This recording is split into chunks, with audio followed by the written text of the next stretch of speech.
Monday edition, orange and blue today. It's Cecil, Lammey, Andrew Mason talking about this Denver Broncos team. And yeah, talking about a win, Mace. I feel like people are forgetting that somehow.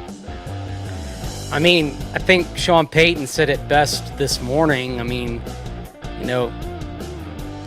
it's you still accomplish what you needed to. I mean, there's things to focus on, and I'm sure there were aspects of the debriefing, as Payton would put it, that's what he called it on the day after a game, that were going to be painful, especially on the offensive side, but you did accomplish the primary goal, which was to put a 1 in the win column, which is something that you haven't done in week 1 since 2021.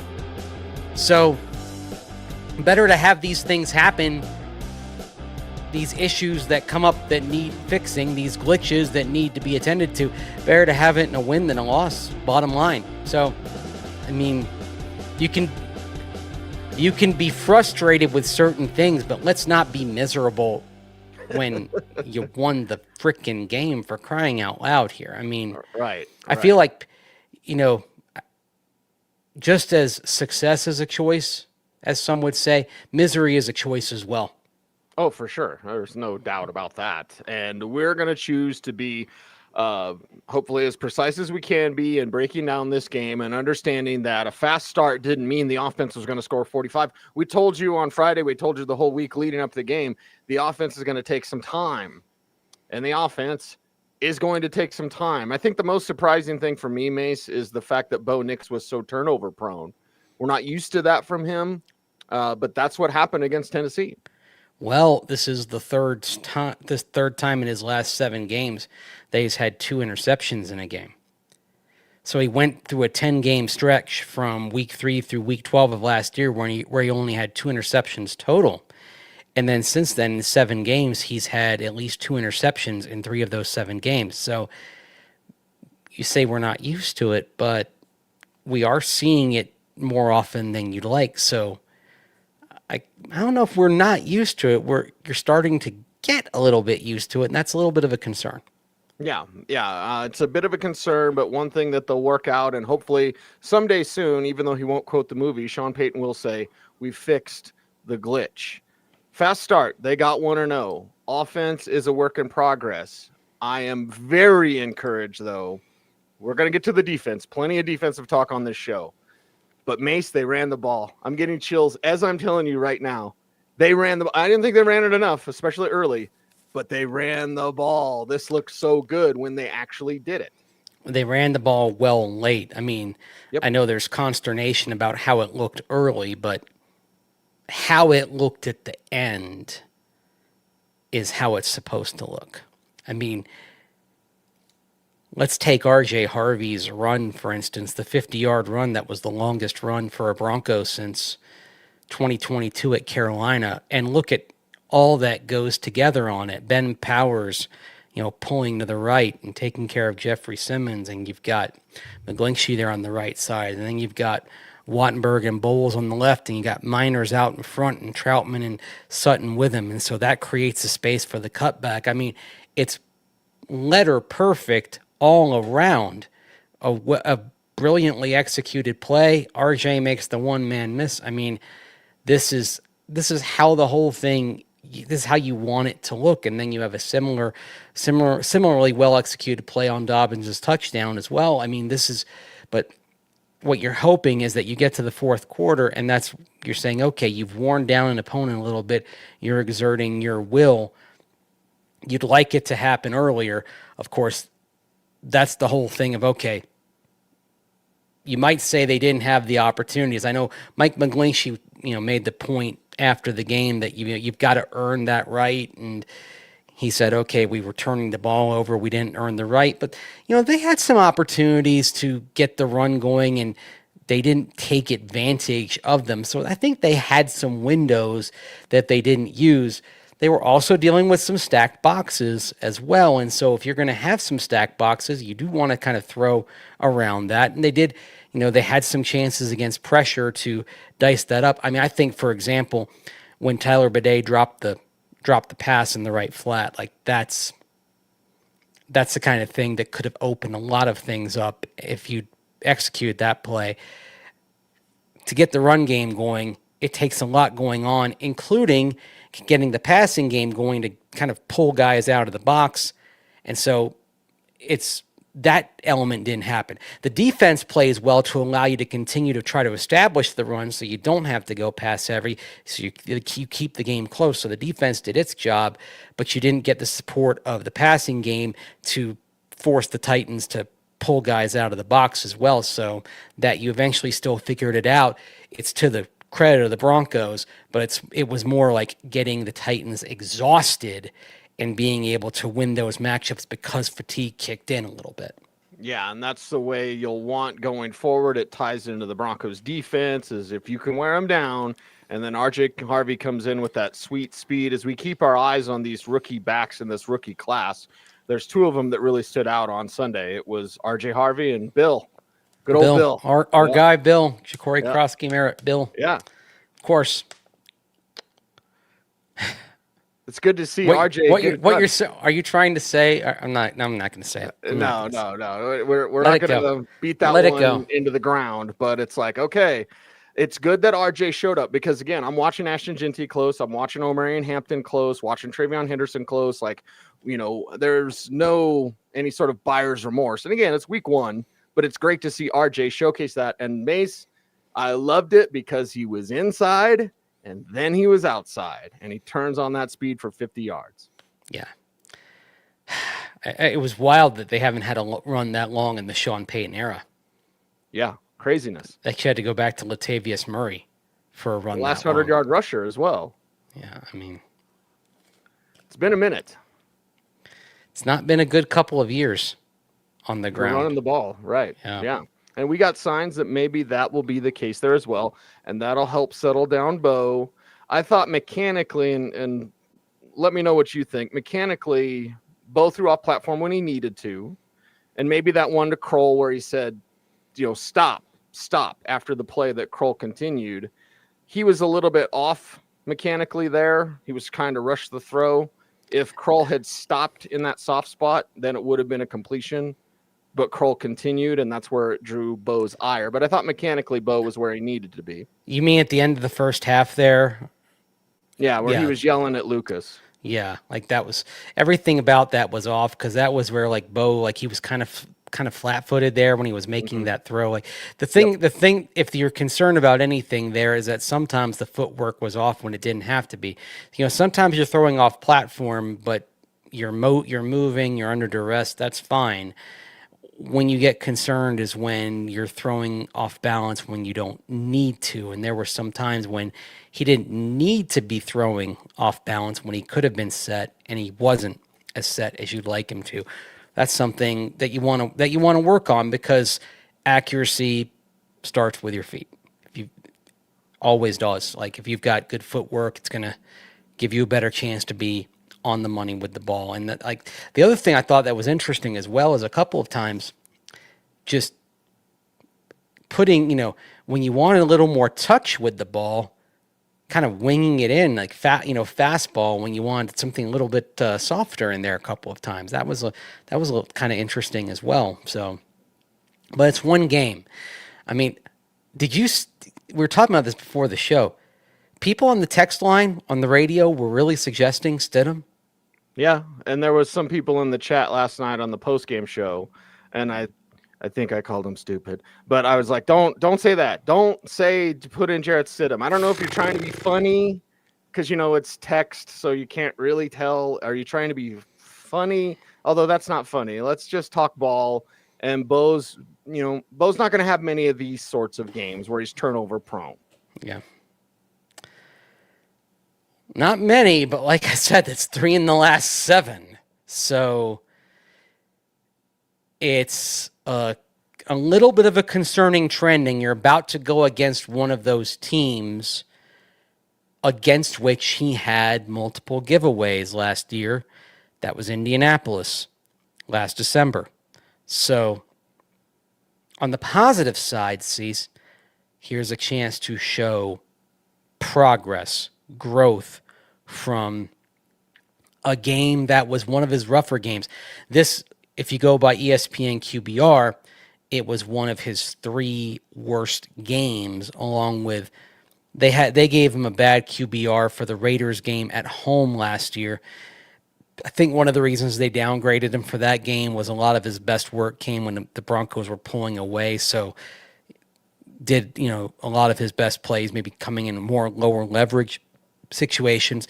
So I wasn't really sure about that, but the Colts game, that was a struggle for him last December.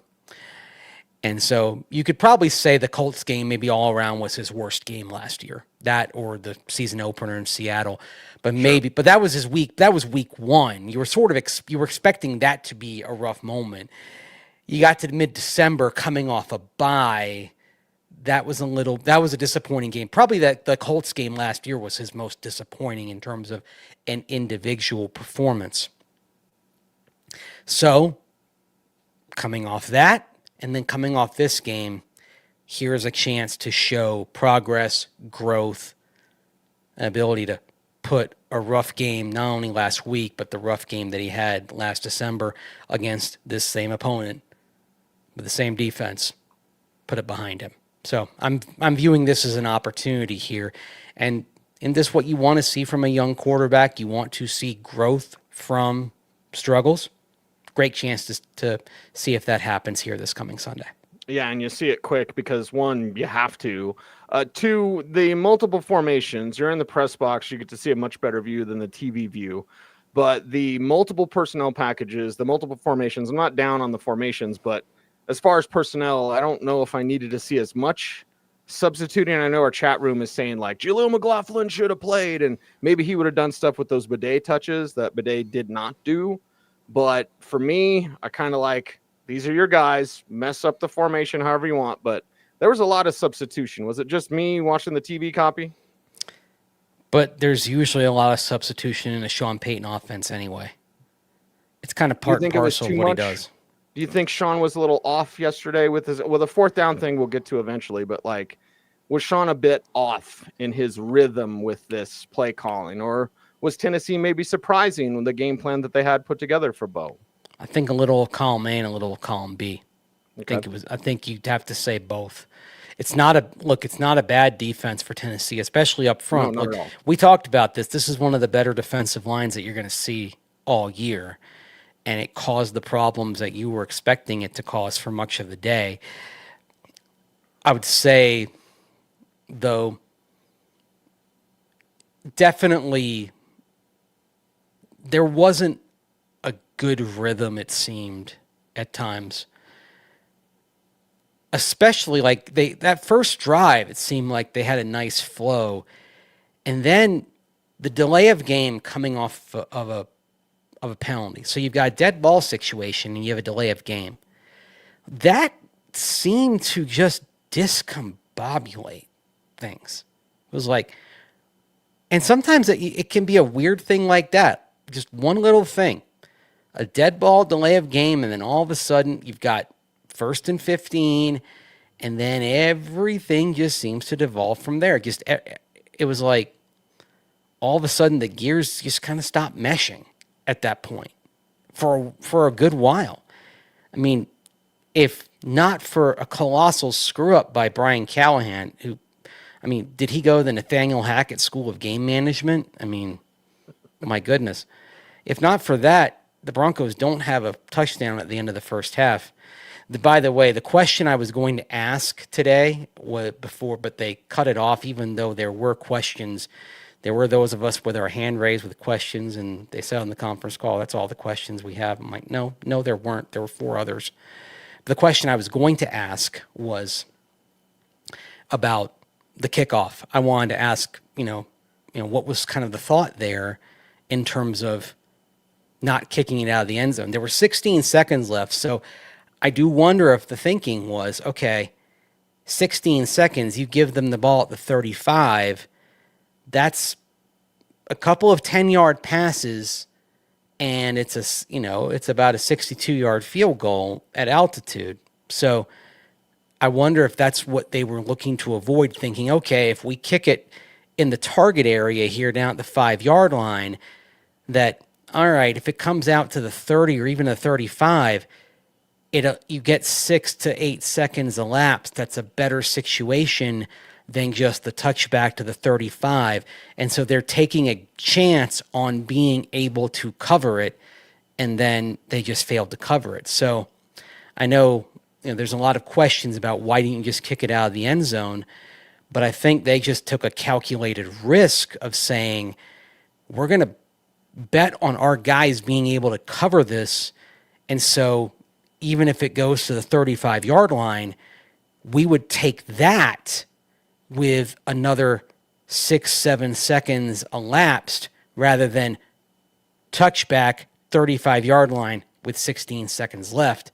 And it just blew up in their faces because he got the hole and took off. So it was a calculated gamble that ended up going the wrong way because of a coverage bust. So yeah, that happened. Which is also a little bit of a concern because you saw back in the preseason on one of Jeremy Crawshaw's punts against San Francisco, there was a coverage bust on a punt that should have just easily been stopped inside the 20, and it wasn't a great punt distance-wise, but it had sufficient hang time. Shouldn't have gone anywhere, but it did go somewhere on a return. So maybe a little bit of a concern about coverage as well on the special teams. You're right. And it'll be interesting talking to Coach Rizzi this week to see what he says. And my question for him, Mace, is merely this. What do you say to Marvin after a play where he muffs a punt? Because Marvin's a self-starter, and you saw him throwing his helmet around. Yeah. Marvin's actually the kind of guy, for me personally, I don't know Coach Rizzi's coaching style, but I wouldn't say anything to him. Because if there's the most critical person on Marvin Mims is Marvin Mims. That's a guy that's motivated by himself. So he feels terrible about muffing that punt. But special teams, like the offense, it needs some work. Some things need to be cleaned up. Yeah, I mean, I'm looking over the course of his career. So now he's now got 4 fumbles over, let's see, he's got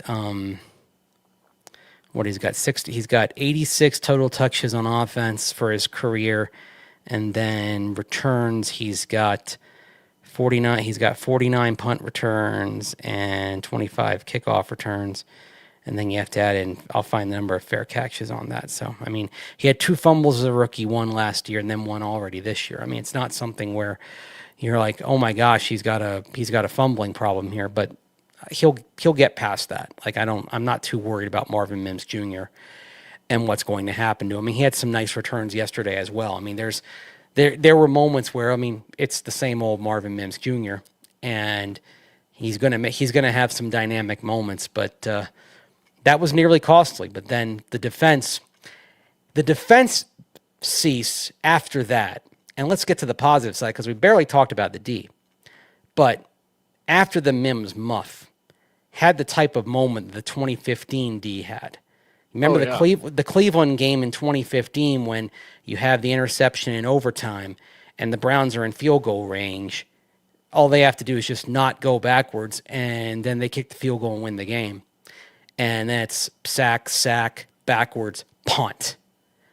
Basically, the D there says, hey, not on our watch, not today. Mm-hmm. And it's kind of the same thing there. I mean, all they have to do, and in that case, all they have to do is not go back. They could go backwards 10, 15 yards, right? And they could still get a field goal. And the defense sends them back so far that they have to punt, thanks to just pressure pouring in. And not only pressure pouring in, but you had Jonah Ellis with a sack, and then Dondrea Tillman with the pressure that leads to a sack. So you've got the ringleaders of it being your backup edges, which how many times we talked about how deep this team is at edge with 2 reserves there who can come in and be just as effective as the starters with their limited number of reps, which again is another thing that brings to mind the old 2015 defense when they had Shaq Barrett and Shane Ray who could rotate in behind Von Miller and DeMarcus Ware and be just as effective as the 2 starters on a limited basis as well.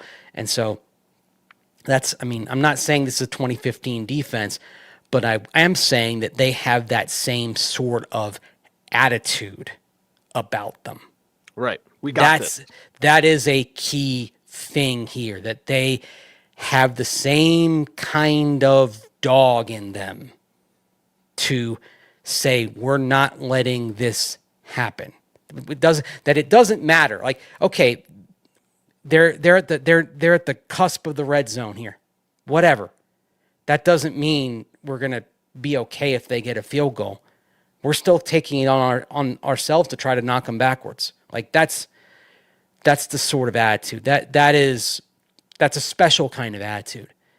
And that tells you that even if the offense continues to be clunky, this team still has a chance to win a lot of games, even if the offense takes a while to figure things out, because the D is that good. Yeah, and it's an offense that we have faith will figure things out. We saw, what was it with Simeon? Sorry. Whoops, just dropped something. With Trevor, we saw the locker room get divided. I know Wade Phillips took issue with that, but it's in like 2016. there was a division there. It's like, we're doing everything. I don't anticipate that happening. While the offense learns, we have, definite hope and belief that they will get sharper and get better as the season goes on. So the defense will be the badasses that they are, because that's how that side of the ball operates. Well, yesterday, as Mike McGlinchey said, was thank God for the defense. I mean, right.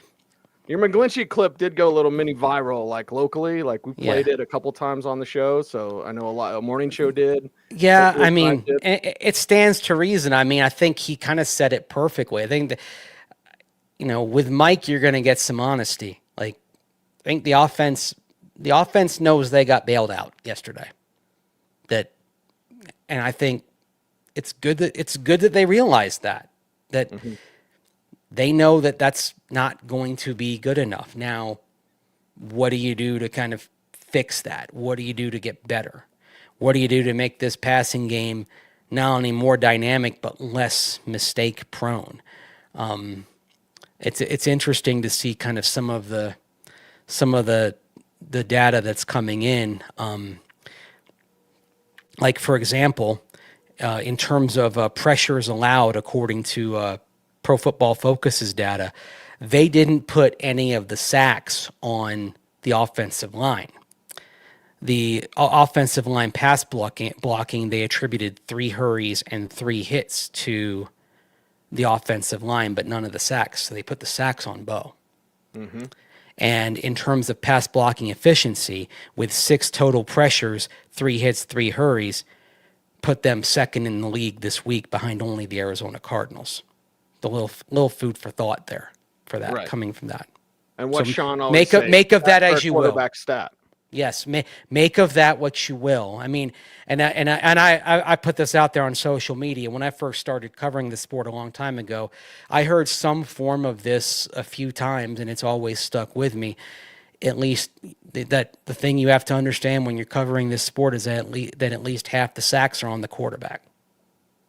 I mean, it's easy to say, so-and-so got beat. Like, you look at, like, the play where, for example, Jeffrey Simmons gets past Ben Powers and it's a strip sack fumble.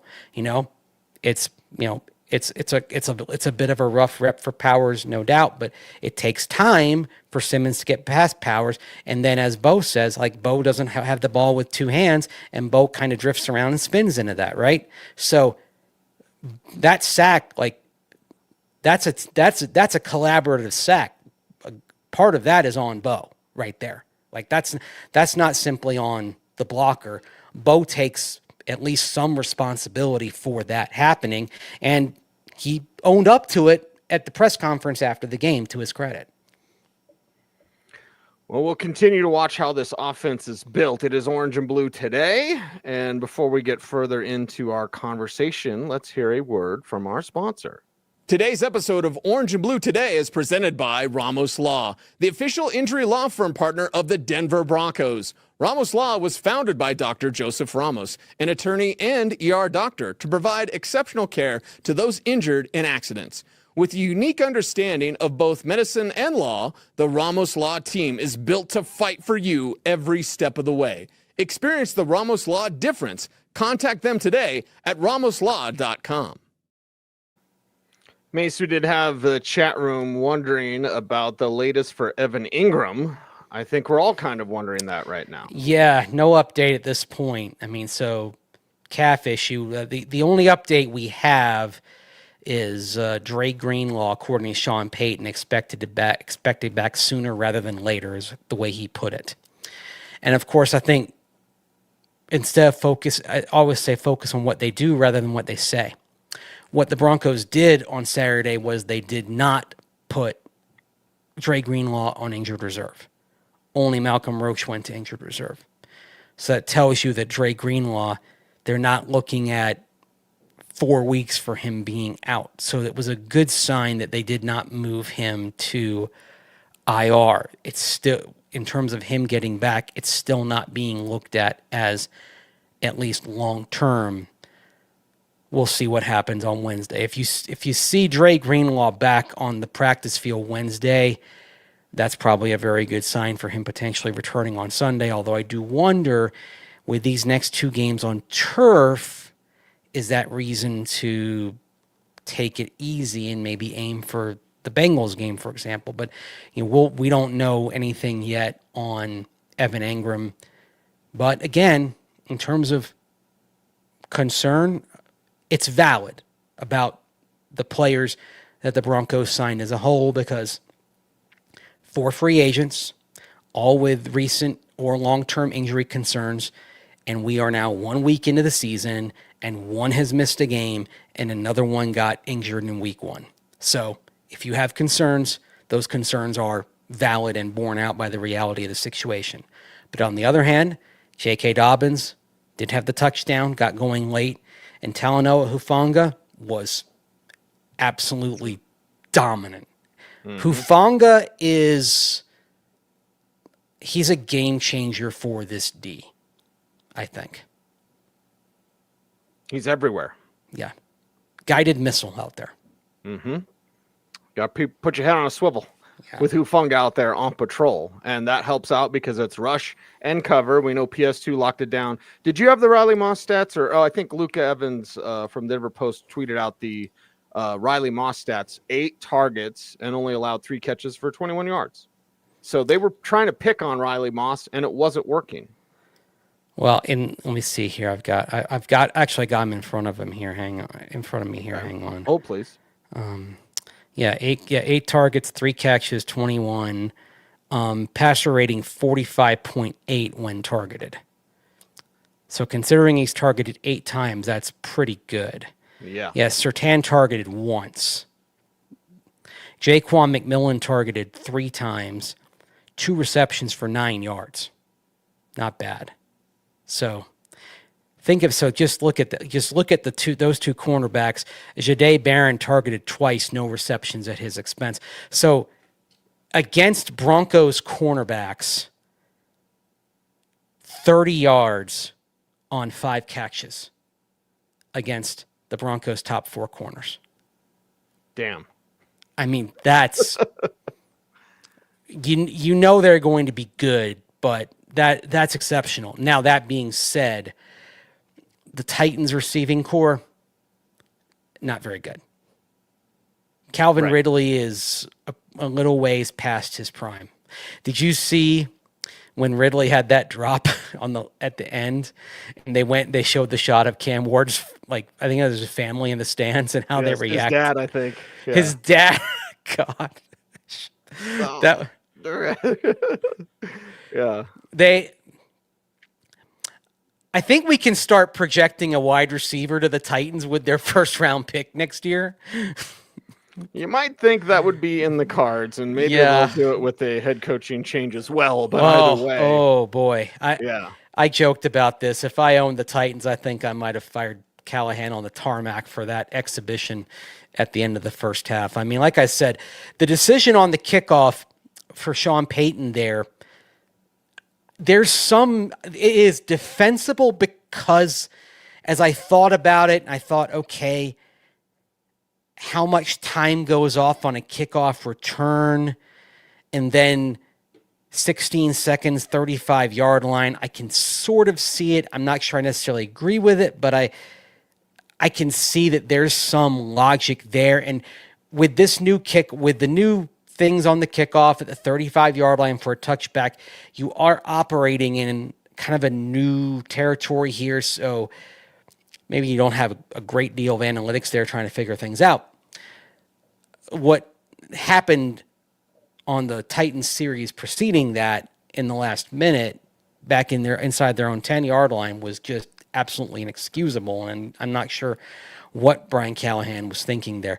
Also, what did you think of the decision to not go for the field goal there at the end for the Broncos? Because I think that one was a little curious. I know Peyton has defended that, but I'm not. I'm still not sure because he's talked about how they could have blocked the field goal and gone the other way. It's almost like that Will Parks play was haunting him from the Broncos. And I didn't like it, Mace, for a couple of reasons. One, it's way too long down in distance. Two, you could have kicked the field goal. You could have pooch punted. Or three, here's the one reason I really, really don't like it. You just showed it. You didn't need to show it. He's like, I got to play. How about you save it for if you need it against Philadelphia or against Kansas City or something like that? Well, just look at the next four opponents. Your next opponent is the Colts. And you can make an argument that last year, that win over the Colts was actually the most important win of the season. Yes. Okay? As it turned out, it probably was the most important win of the season. And then you've got the Chargers, division rival, enough said. Then you have the Bengals. Okay? That's one of the teams that you're going to probably be fighting with for a playoff spot. And then Philadelphia. It's an interconference game, but that's still a tough opponent and a measuring stick game no matter what. Like if you want to measure your progress and you want to say, okay, this is how far we're coming as a team, that's a game where you want to play well. So, yeah, you don't want to burn that sort of playoff against the Tennessee Titans. You want it at minimum, you want it for the next four games, like one of those four opponents, not week one.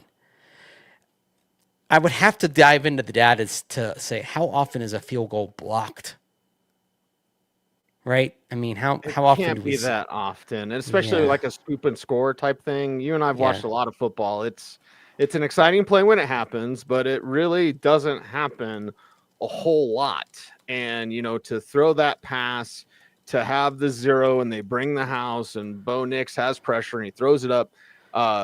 Courtland Sutton's more wide open than Marvin is.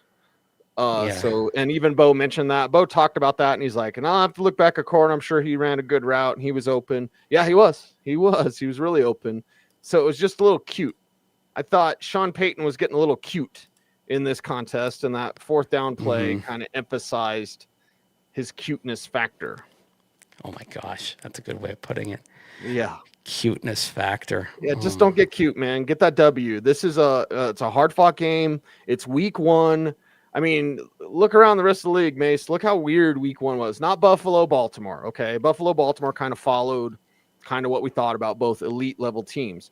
But this week one was just weird, man. And I believe the Colts are going to be a fierce competitor, but I'm also not going to be like, did they figure it out with Daniel Jones? That's Miami. Miami's the worst team in the league. Even New Orleans thinks Miami sucks.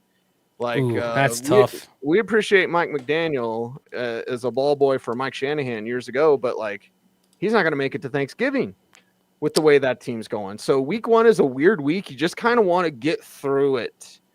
And the Broncos did that. So whereas I'm disappointed, and I thought Sean Payton got a little cute, disappointed in Bo for the turnovers, this isn't disaster by any means. Well, just remember, though, with Daniel Jones, the last time we saw him playing a full season, he was leading a team to the playoffs, and they won a playoff game.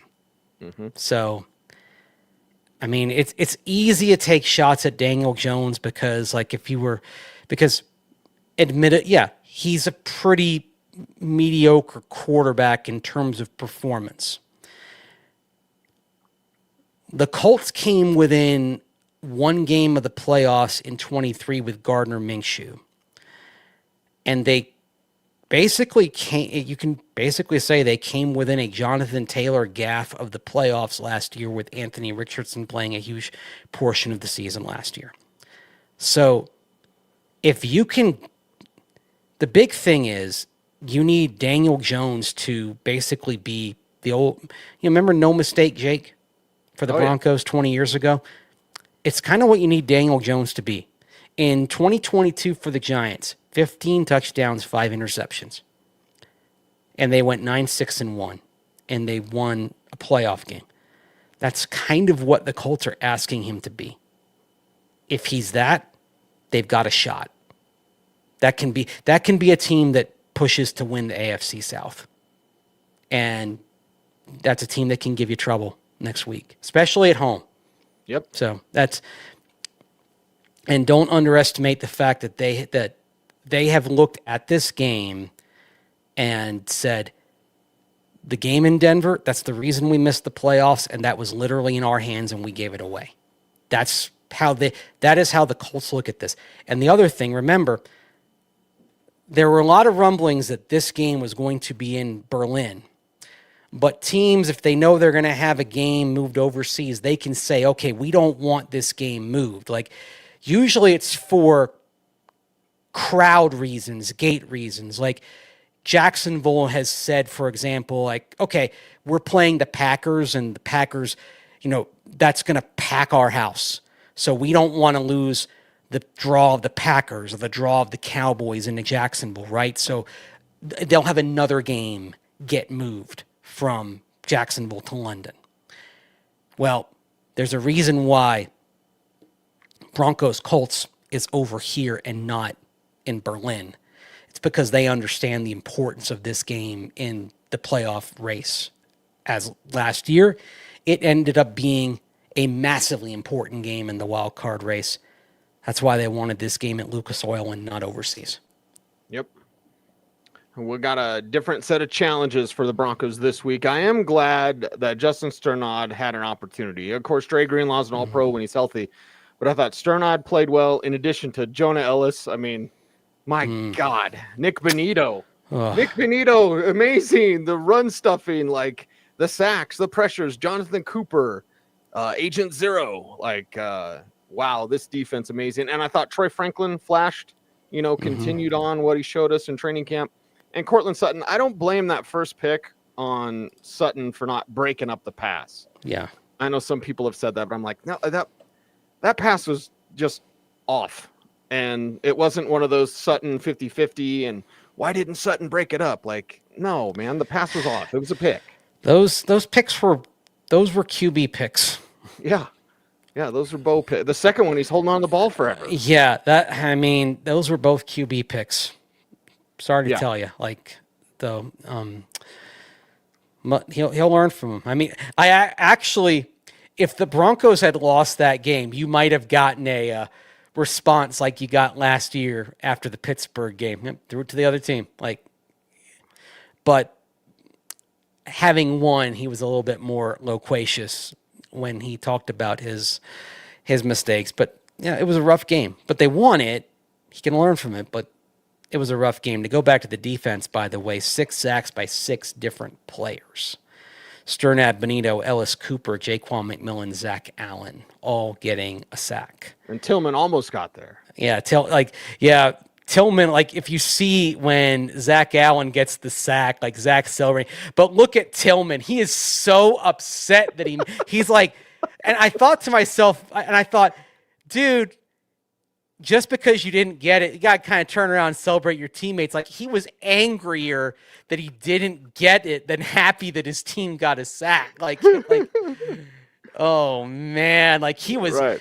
he was down and upset with himself that he didn't get it. Like, oh man, but he's a hell of a player. But it just tells you, like, okay, like that's the kind of depth you have here, that you have two backups, one gets a sack, one with the pressure that sets up a sack. Like, right there on that possession. So think about it as well. You have this huge series, right? Crucial moment in the game. And Sean Payton and Vance Joseph entrust those snaps right there to Tillman and Ellis. You don't have Coop and Bonito together, right? It's right. You've got the backups coming in. And that tells you a lot about what they think of those guys. And I believe the snap percentages for Coop and Benito, I believe they were like 65 and 61%. That tells you something. That also tells you how much they trust Jonah Ellis and Dondrea Tillman. But that's also with edges how you want it to work, because you want those legs fresh. Take advantage of the fact that you've got these two guys behind the top two who are pretty good at what they do, and take advantage and use that. Just like in 2015 when you had Shaq Barrett and Shane Ray behind the top two. The fact that you've got these 2 second-year guys, these young guys that, I mean, Jonah Ellis would probably start for a lot of teams. And Jonah Ellis last year was one of the most efficient edge rushers in the league on a per-snap basis. It's a gift. I mean, poor Q Robinson didn't get a jersey yesterday, and he had a heck of a camp. So, you know, Savion Jones didn't get a jersey yesterday. He had a heck of a camp. I mean, that's the thing. You have quality guys, two rookies who had terrific camps who didn't play yesterday just because of how much you have in that front seven. Yeah, tons of depth and tons of playmakers as well. And we're looking forward to them By the way, more. Zach Allen, I know that they wanted to get his snap count down. That was something Sean Payton talked about. 81% of the snaps yesterday, so they haven't quite figured that one out yet. It's kind of hard to take Zach Allen off the field. But that's still higher than they want. That 81% of the snaps for an interior defensive lineman, that's a bit much. You want to try to get that thing down to at least around 70%. So that's something that they may want to look at to keep Zach fresh. Before we're out of here, Mace, locker room feel last night? How did it feel, from the players therein? Pleased with the win, but definitely on the offense. The defense was really excited. That they should be. They played great, but definitely on the offensive side, like very much we gotta figure things out here. Like this is not going to be good enough, especially in the offensive line corner of the room. Like they, because those are the guys that are going to be kind of the most real about things, and they know for the offense as a whole, it's got to get better. And so, we'll see how it looks. We'll see how it looks the next game. I mean, again, got better at the end of the game. So I think they were pleased with how, as you got toward the back half of the game, they were able to exert the will. They want to start the way they finished. So see if they can maybe get out of the blocks a little bit better next week. Okay. We'll see how this team does. We'll be here to talk about it all for you right here on this show. It is Orange and Blue today. Cecil Lammey, Andrew Mason. They call us Frosty and Saucy, and we are here for you. And we appreciate your support on YouTube. Mace, how can we further ask folks to help us out? Like, comment, share, subscribe, hit that notification bell, so that you never miss vid. There you go. Doing something different. So I had to watch Follow Your Lead. That's okay. He's Andrew Mason. You follow him on all the socials at Mace Denver. I'm at Cecil Lammey saying OBT's a BFD. Thanks for watching. Stay tuned, and would you please stay frosty